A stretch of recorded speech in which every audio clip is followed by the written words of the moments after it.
আজকে আমি রূপকথা চলে এসেছি রথের মেলাতে, কারণ রূপকথা অনেক দিন ধরে বায়না করছিল দাদা আমাকে রথের মেলায় নিয়ে চলো, অনেকগুলো খেলা কিনবো। ছোটো বোনের আবদার বলে কথা রাখতে তো হবেই, তাই আজকে চলে এলাম। এটা হলো আমাদের রথতলার মহাপ্রভু শ্রী জগন্নাথ দেবের মন্দির। আজকে মেলাতে প্রচণ্ড ভিড় হয়েছে, অনেক দোকানপাটও দিয়েছে দেখছি।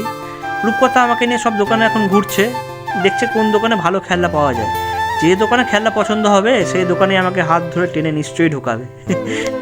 দেখা যাক কোন দোকানে খেলা পছন্দ হয়। এই দেখছি একটা কাকা ছোট ছোট মোবাইল ফোন আর অনেক খেলা নিয়ে বসেছে।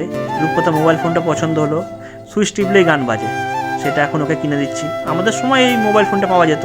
পাশেই ছিল একটা টেডির দোকান, টেডির দোকানে নিয়ে রূপকথা বললো একটা টেডি প্যান্টটা কিনবে, তো সেটা নিচ্ছি আমি। সবে তো দুটো খেলা হলো, এখন অনেক খেলা কিনবে, কেন বাড়ি থেকে রূপকথা বলে এসেছিলো দাদা আমাকে অনেক খেলা কিনে দিতে হবে। একটা আইসক্রিমের দোকান থেকে রূপকথা বললো দাদা আইসক্রিম খাবো, আবার বাটি আইসক্রিম না কর্ন আইসক্রিম, চয়েস আছে রূপকথার, তাই জন্য ওটা কিনে দিলাম ওকে। দেখুন কি মজা করে খাচ্ছে। আইসক্রিম খাওয়ার পর যেই একটু এগিয়েছি, দেখি একজন দাদা বাঁশি বেলুন সব নিয়ে দাঁড়িয়ে আছে।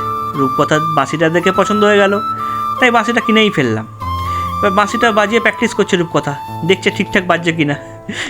রূপকথা কিন্তু মেলাতে ভালো এনজয় করছে। একজন ফুচকা কাকু দেখি ফুচকাতে দাঁড়িয়ে আছে।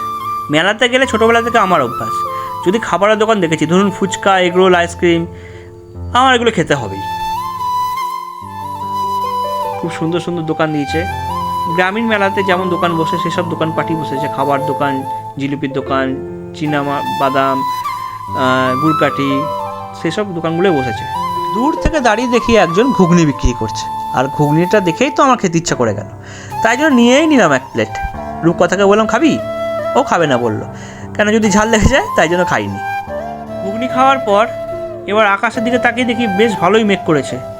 এবার বাড়ি ফিরে যেতে হবে, কারণ যদি দুজনেই ভিজি দুজনেরই শরীর খারাপ হবে। বাড়ি ফেরার সময় দেখি একজন দাদা সব স্পাইডারম্যান নিয়ে দাঁড়িয়ে আছে। রূপকথা সেটা দেখেও কিনতে ইচ্ছা করে গেল, তাই সেটা ওকে কিনে এবার বাড়ি ফিরে যাব, কারণ যদি একবার বৃষ্টিতে ভিজি এই সময় তার ঠান্ডা লাগা থেকে রক্ষা নেই। আমার তো ঠান্ডা লাগবে, সঙ্গে রূপকথারও ঠান্ডা লাগবে।